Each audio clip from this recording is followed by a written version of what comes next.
3000 మంది సర్పంచ్లు కావాల్సిన వాళ్ళు 42% రిజర్వేషన్ వస్తే అడిషనల్ గా ఈ 18% 2, 3, 4, 5 కాకుండా వీళ్ళకి అడిషనల్ గా వస్తే దాదాపు 3200 మంది ఎక్కువ సర్పంచ్లు అయ్యేటోళ్ళు ఈ 42% కాకుండా ఏదైతే పెడుతుండో కాకుండా పోతున్నారు.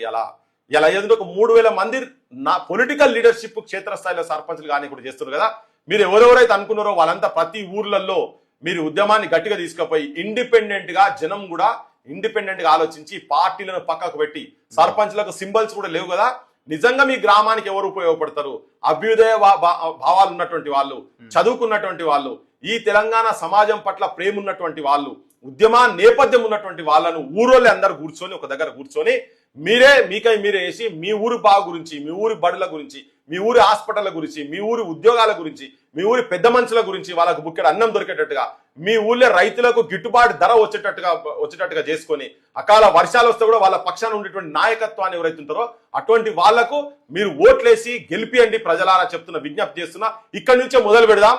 రేపు అసెంబ్లీ కాడికి వచ్చే వరకు కూడా ఓటును మీరు అమ్ముకోకండి. ప్రజలకు చెప్పదలుచుకుంది ఏంటంటే 500లకు 1000 రూపాయలకు మీరు ఓటు అమ్ముకోకండి. సర్పంచ్ల బతుకులను ఆగం చేయకండి, వాళ్ళని బిచ్చగానం చేయకండి. నాయకత్వ లక్షణాలు ఉండేటోళ్ళను కూడా అవినీతి పరులకు తయారు చేసేటువంటి సమాజాన్ని తయారు చేసే దిక్కు ప్రజలు కూడా పోవద్దు.